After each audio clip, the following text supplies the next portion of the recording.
All right, so let's talk about smoking. Uh, Give you some facts about it, why it's important to quit, which frankly, you probably already know why it's important to quit, but I'm still going to go through some things with that. And more importantly, how to quit successfully. So, first, let's start with some facts. Smoking can cause lung cancer, coronary heart disease, emphysema, poor blood circulation, hypertension, loss of senses, just to name a few. Okay, there are 4,000 chemicals in cigarettes. It's a lot of chemicals. Some of these include acetone, ammonia, arsenic, which is a poison, butane, carbon monoxide, think of car exhaust fumes, DDT, which is an insecticide that we know causes cancer and other problems, formaldehyde, It's an embalming fluid. yeah, hydrogen cyanide, what they use in the gas chambers to poison people to death. And it's got methane, methanol, which is rocket fuel, and numerous other things. And at least 60 substances inside of tobacco are known to cause cancer, and not just to the state of California. Sorry, I hate seeing that on everything. I actually saw something on a video where it was the state of California causes cancer because of the way that the thing was worded. It was badly worded, so it made it sound like the state of cancer causes California. It wasn't what they meant to do it, but yeah, anyway. All right, at least 85% of all nicotine in cigarettes is burned up in the air. Here's something that is very much not known in general, and this is one of the keys to being able to help quitting. Cigarettes contain anywhere from 8 to 18% sugar. In fact, that actually may be higher now. probably. Basically, when you cure something, you can either use salt or you can use sugar. With tobacco, they use sugar. And what they found, in fact, the reason why they've increased the sugar content over time is because nicotine's not that addictive, but sugar is. Yeah. Withdrawals are actually not caused by the nicotine, but in fact, it's rather drops in blood sugar. The effects actually mimic hypoglycemia.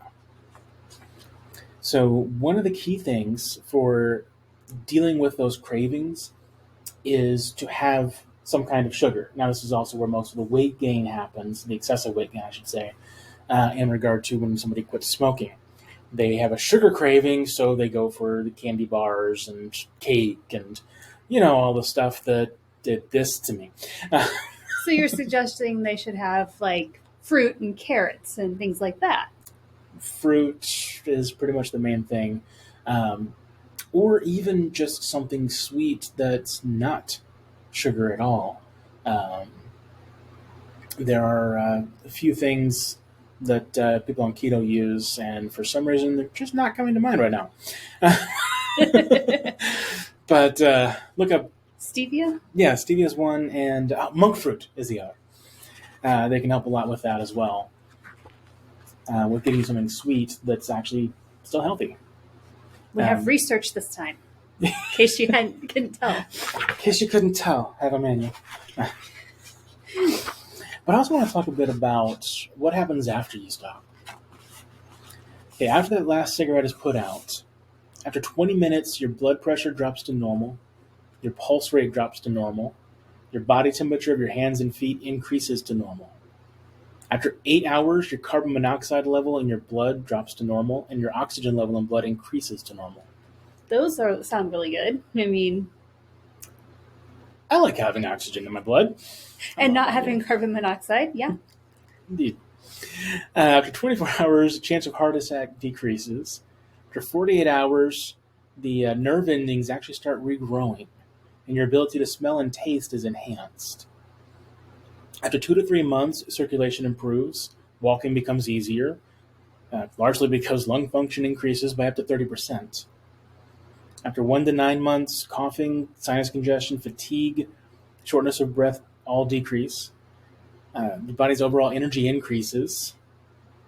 The cilia, or the small hairs from the lungs, regrow, increasing the ability to handle mucus and clean out the lungs and reduce infection. After 1 year, the additional risk of coronary heart disease is half that of a smoker. After 5 years, lung cancer death rate for the average former smoker at 1 pack a day decreases by almost half. Risk of cancer of the mouth, throat, and esophagus is half of that of a smoker. The stroke risk is reduced to that of a non-smoker somewhere between 5 and 15 years after quitting. 10 years after quitting, a lung cancer death rate is similar to that of a non-smoker. Precancerous cells have been replaced. The risk of cancer of the mouth, throat, esophagus, bladder, kidney, and pancreas decrease. And at 15 years, the risk of coronary heart disease is that of a non-smoker. So let's talk about the other problem with trying to quit smoking. And that basically goes to, why did you start? Because smoking isn't the problem. Smoking is the symptom of a problem. The problem could be caused from anxiety, could be caused from some kind of childhood trauma, could be caused from any number of things. Maybe you wanted to be cool, which I never understood how smoking was cool, but then again, we were never part of the cool crowd, so hey, that's all fine and good. Yeah. But for whatever the reason, there's some kind of bad programming somewhere deep in the unconscious. And dealing with that underlying programming is the real way to resolve the smoking issue. The rest of this is just the results you're going to get having done so and dealing with the cravings to make it easier. But if you don't deal with that underlying root issue, then even if you do give up the smoking, it's just going to create a different bad habit because the unconscious mind wants you to deal with whatever this issue is, and it's going to keep making problems until you do.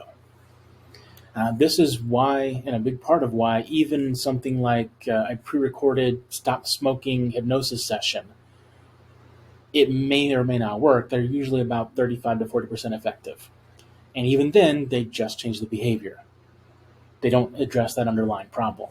Because any of those types of hypnosis recordings, and yes, we do have our own, they address only the actual behavior, not the root cause. To get to the root cause, we actually have to talk directly with the person. We have to lead their unconscious to show us the way to that root and to deal with that root.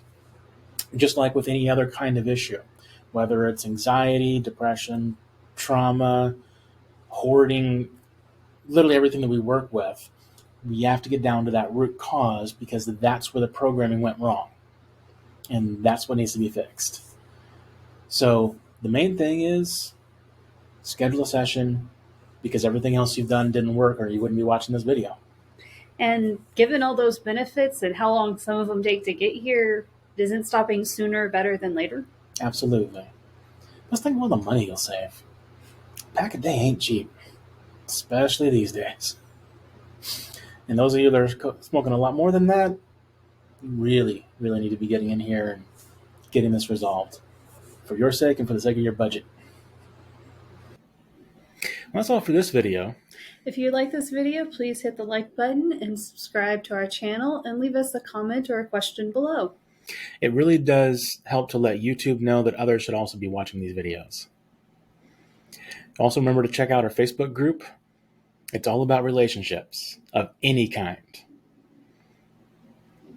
And of course, most importantly, click below and schedule that free consultation. We have options for people at every level. Whatever your problem is, if we don't have a YouTube video for it, we can get you some other kind of resource, even if there's no money in the bank. So even if you can't actually do a personal one-to-one with us, there's options. Definitely click that link, schedule that call. And that's all we got for now. Y'all have a great day. Bye.